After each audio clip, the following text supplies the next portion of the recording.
Hi guys, ఎలా ఉన్నారు? మరో ఇంట్రెస్టింగ్ వీడియోతో మళ్ళీ మీ ముందుకు వచ్చాను. ఈ వీడియో చివరి వరకు చూసి నచ్చితే ఒక లైక్ వేసుకోండి. ఓకే, ఇక వీడియో స్టార్ట్ చేద్దాం.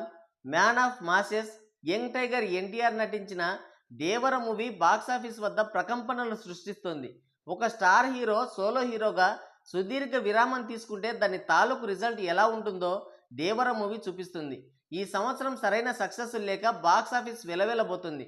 కల్కి తర్వాత మళ్ళీ థియేటర్స్ కి కళ తెచ్చిపెట్టింది దేవర. నందమూరి తారక రాముడు కాస్త యదువంశ భీముడై బాక్స్ ఆఫీస్ ని తుక్కు కింద కొట్టేస్తున్నాడు. రిలీజ్ కి ముందే కలెక్షన్ల వేట మొదలెట్టాడు. రిలీజ్ కి టైం దగ్గర పడుతున్న కొద్దీ శివతాండవం చేస్తున్నాడు. దీనికి పాజిటివ్ టాక్ తోడైతే బాక్స్ ఆఫీస్ బీభత్సమే. ఇక 400కి పైగా బెనిఫిట్ షోలు పెడితే టికెట్ ముక్క కూడా మిగలలేదు. కళ్ళ ముందే ఎవరో మాయం చేసినట్టుగా మాయమైపోతున్నాయి. ఈ కలెక్షన్ల ఫిగర్లు చూస్తుంటే డే 1 ఎంతవరకు వెళ్తుందో ఊహకు కూడా అందడం లేదు. పట్టుమని 10,000 మంది జనాభా కూడా లేని పల్లెటూరు చిన్న థియేటర్లో సైతం బొమ్మ పడుతోంది. గ్లిమ్స్తోనే వరల్డ్ వైడ్ ఆడియన్స్ని అట్రాక్ట్ చేసి మంచి ఇంట్రెస్ట్ని క్రియేట్ చేసుకొని సాంగ్స్ అండ్ ట్రైలర్తో మంచి హైప్ని రాబట్టుకున్న దేవర మధ్యలో ట్రోలింగ్ బారిన పడింది. డే 1 కనీసం 100 కోట్ల గ్రాస్ అన్న వస్తుందా అని డౌట్ పడ్డ వాళ్ళకి లెక్క 150 దగ్గర నుంచి మొదలు పెట్టుకోమని ప్రీసేల్స్తోనే సమాధానం ఇచ్చాడు దేవర. ఇప్పటి వరకు ప్రీసేల్స్తోనే ఇండియా వైడ్గా 36 కోట్ల గ్రాస్, ఓవర్సీస్లో 35 కోట్ల గ్రాస్ కలెక్ట్ చేసి 70 కోట్లతో ట్రేడ్కి పిచ్చి లేపుతోంది దేవర. రిలీజ్ నాటికి ఓన్లీ ప్రీసేల్సే 100 కోట్లు రావచ్చని ట్రేడ్ లెక్కలు కడుతోంది. మూవీ హిట్ అవ్వాలంటే 400 కోట్ల గ్రాస్ రాబట్టాలి. ఇప్పుడున్న ఊపును చూస్తే టాక్తో సంబంధం లేకుండా ఫస్ట్ వీకెండ్కే హిట్ స్టేటస్ కన్ఫర్మ్ అని చెప్పొచ్చు. దేవర మూవీ పైన ఎన్ని ట్రోల్స్ వచ్చినా పడిలేచిన కెరటన్లా మళ్ళీ నిలదొక్కుంది. దానికి మెయిన్ రీజన్ ఎన్టీఆర్ స్టార్డమ్ వచ్చిన నెగిటివిటీని తొక్కిపడుతుంది. ఇంకోటి మూవీ టీమ్ కాన్ఫిడెన్స్. ఆచార్య సినిమా ఎఫెక్ట్ దేవర పైన క్లారిటీగా కనిపిస్తుంది. అయినా సరే మూవీ టీం చాలా కాన్ఫిడెంట్గా ఉంది.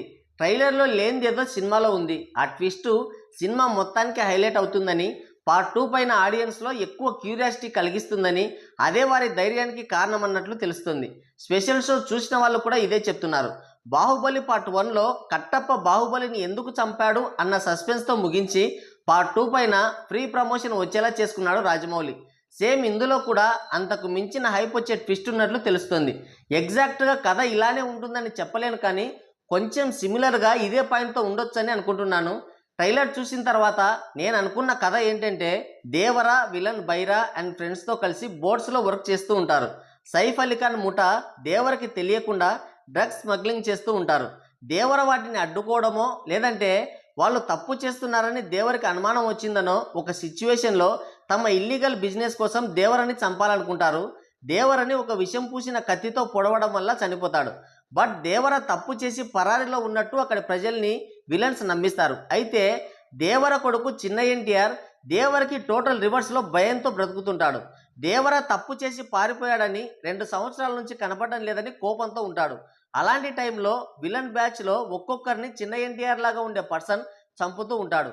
దేవర వచ్చి చంపుతున్నాడా లేదంటే దేవరికి ఇంకో కొడుకు ఉన్నాడా అనే సస్పెన్స్తో సెకండ్ హాఫ్ అంతా రన్ అవుతుంది. కట్ చేస్తే అందరినీ చంపుతుంది భయం నటిస్తున్న చిన్న ఎన్టీఆర్ అని క్లైమాక్స్లో రివీల్ అవుతుంది. దేవరని చంపారని ఎవరు చంపారో తెలియకుండా ఒక్కొక్కరిని వెంటాడుతూ ఉంటాడు చిన్న ఎన్టీఆర్. దేవర ఏమైపోయాడు, అసలు ఏం జరిగింది అన్న సస్పెన్స్తో సినిమా ఎండ్ అవుతుంది. నాకు తెలిసి దేవర క్యారెక్టర్ ఎక్కువసేపు ఉండకపోవచ్చు. ఒకవేళ ఉన్నా దేవర క్యారెక్టర్ సస్పెన్స్తోనే మధ్యలోనే ఎండ్ అవుతుంది. ఇదే అని చెప్పను, ఇలాంటిది ఉంటుందేమో అనుకుంటున్నాను. ఏది ఏమైనా పెద్ద ట్విస్టే ఉన్నట్లుంది సినిమాలో. నేను 4:30 మ్యాట్నీకి టికెట్ బుక్ చేసుకున్నాను. మరి మీరు సినిమాకు వెళ్తున్నారా లేదా అనేది కింద కామెంట్ చేయండి. సో గాయ్స్, ఇది వీడియో. మరోసారి మరో ఇంట్రెస్టింగ్ వీడియోతో మళ్ళీ కలుద్దాం. Thank you, take care, bye bye.